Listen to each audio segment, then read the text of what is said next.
Saya membaca di Investor Daily edisi hari ini, pemirsa, Freeport beroperasi awal bulan Maret. Ya, akhirnya kan gertaknya juga nggak sekuat yang kita bayangkan. Kenapa dia juga nggak kuat nih, Pak Simon? Tentu beroperasi.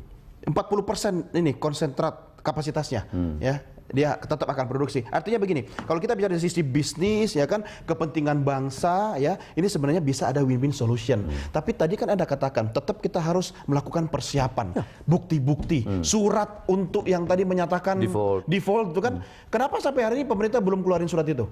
Saya tidak tahu ya. Nah, cuman harusnya, makanya saya bilang tadi. Atau pemerintah juga memainkan momentum ini? Kalau saya sebagai dirjen, sebenarnya ini kan persoalan ini usaha ke menteri, ya kan? Dia mainkan itu, bikin surat kan? Karena Anda ini surat dari dirjen, menteri atau harus presiden? Enggak, dirjen sudah cukup. Oh, dirjen cukup. Karena kan Anda melanggar pasal sekian. Oleh karena itu sesuai pasal ini, saya kasih kesempatan Anda memperbaiki, katakan 2 minggu. Peringatan pertama kan? Oke, 14 tentunya hari. Dibalas. Ya. Dia juga cerdik dong. Ya, Pasti dia bilang bang. Kedua, kita ngotot aja. Ini peringatan kedua. Tang. Oke, peringatan kedua itu keras. Kalau Anda tidak memperbaiki, saya akan terminate sepihak. Wah, bisa itu? Loh, kenapa tidak bisa? Kontrak karya bisa terminate sepihak. Tapi dengan berbagai peringatan sebelumnya? Oh iya. Kan ada peringatan pertama, peringatan kedua. Nah, mereka berhenti produksi sekarang ini sepihak. Loh, sepihak dong. Nggak pakai surat-suratan. Dia nggak minta persetujuan pemerintah. Nah, berarti kan melanggar juga. Itu yang saya bilang tadi. Tapi kenapa kalau dia sudah melanggar, Pak Simon, kita tetap harus kasih surat default?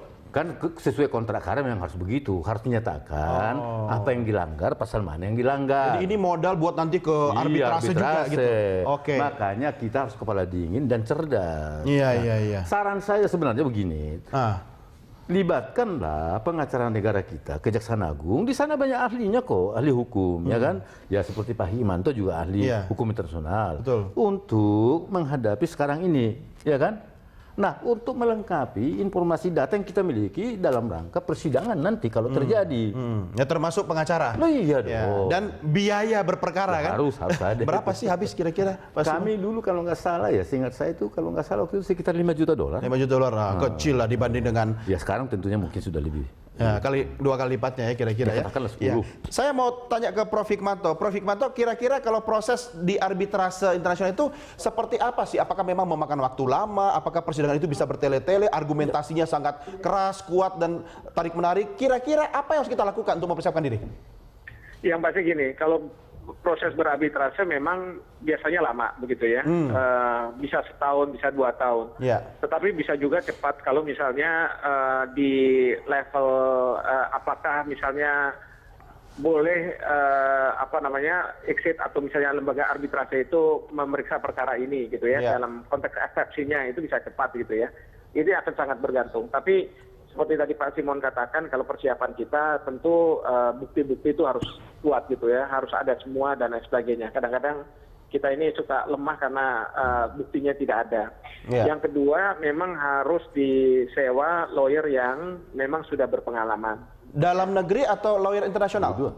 Bisa dalam negeri, bisa dua-duanya internasional, bisa bekerja sama ya, karena biasanya kalau yang menyiapkan dokumen akan berbeda dengan yang argumentasi di depan persidangan gitu ya. Karena yang berargumentasi di persidangan biasanya diminta orang yang pandai memang berbicara begitu. Lalu kemudian yang juga penting adalah menyiapkan ahli yang bisa menerangkan kepada arbiternya itu nanti seperti apa sih sebenarnya di Indonesia hukum undang-undang Minerba dan lain sebagainya. Dan kemudian yang terakhir adalah tentu dan ini yang seharusnya awal, kalau misalnya memang pergi ke arbitrase kita harus menyiapkan siapa arbiter yang akan kita tunjuk, karena kan nanti Freeport juga akan diminta untuk 1 orang, lalu 2 orang ini akan memilih 1 orang yang terakhir begitu ya. Baik. Ini persiapan yang harus dilakukan. Baik, Prof. Hikmanto, kalau negara memanggil Anda tentu siap untuk merah putih ya? Oh siap, merah putih siap. Baik, Prof. Gihik, terima kasih sudah bergabung bersama kami. Baik. Sampai ketemu lagi. Selamat malam, Prof. Terima kasih Pak Simon. Selamat malam, Pak Hikmanto. Pak Simon, Anda bukan peramal, tapi berpengalaman kasus seperti ini. Kemana bola ini menggelinding setelah ini? Loh, jadi begini, kan ada beberapa alternatif. Nah, kalau saya bilang alternatif pertama bisa kita biarkan aja dia sampai 2021. Ya, tapi harus kepala dingin. Iyalah, kepala dingin. Ya, sama-sama ya kan? kepala dingin. Ya kan? Lah bisa nggak Anda lihat mereka kepala dingin? Press conference aja mukanya kayak begini, begitu. maksud saya begini, kan kalau 2021 dia meminta permohonan, kan tidak harus ada kewajiban kita memperpanjang kan? Iya. Sementara kita siapkanlah diri kita kan? Atau penggantinya. Loh, itu urusan pemerintah lah, ya kan? Nah, saya kira Indonesia pun mampu. Ya. Ini kan masalahnya begini, McLaren itu juga tidak semua orangnya di situ. Dia hire orang Australia. Kalau memang kita ahli tidak ada, boleh dong kita gaji orang Australia. Iya, langsung aja ya. Kenapa? Urusan apa? Iya kan? Nah, saya barusan juga 2 hari yang lalu ngomong dengan engineer kita di sana. Mereka, emangnya yang kerja siapa, Pak? Nah, Berarti kan ada kemampuan itu. Nah, itu yang kita harus persiapkan. Jadi sambil kita mempersiapkan diri ya kita siap sampai 2021 kan. Ya orang kan, kita juga ya yang artinya kerja kan di sana. dia mati pelan-pelan. Kan begitu. Tidak ada tuntutan dia. Nah, kedua, kita banyak macam-macam lah. Sekarang boleh dong kita bikin regulasi lah. Biar fungsi produksi. Oke, dari segi peraturan lingkungan, Anda tidak bisa lagi membuang tailing ke sungai. Dia nggak bisa dia bawa ke arbitrase karena kita tidak di nail down itu masalah lingkungan. Yuk, berapa investasi yang harus? Dia mati pelan-pelan. mati pelan-pelan. Ya, kita kasih waktu 2 tahun untuk bikin pipa. Iya kan? Jadi sebenarnya banyak tools kekuatannya pemerintah sesuai dengan kecerdasan, rules yang ada, aturan yang ada untuk. Tapi Pak, kita harus kompak dari pemerintah pusat ya kan di Jakarta ya sampai ke yang di daerah di sana. Jangan sampai dia ya ini bahasa gaulnya pakai gaya-gaya divide et impera gitu kan dengan masuk ke persoalan sosial yang ada di masyarakat. Justru itu saran saya. Saya juga tadi mendengar dari seorang pegawai Kanwil di sana kan. Ya dia merasa keberatan juga karena kayaknya pusat tidak pernah mengikut sertakan mereka. Ya ini tinggal komunikasinya lah. Bentuklah tim sekarang ini, pusat, provinsi, kabupaten, ikut sertakanlah mereka.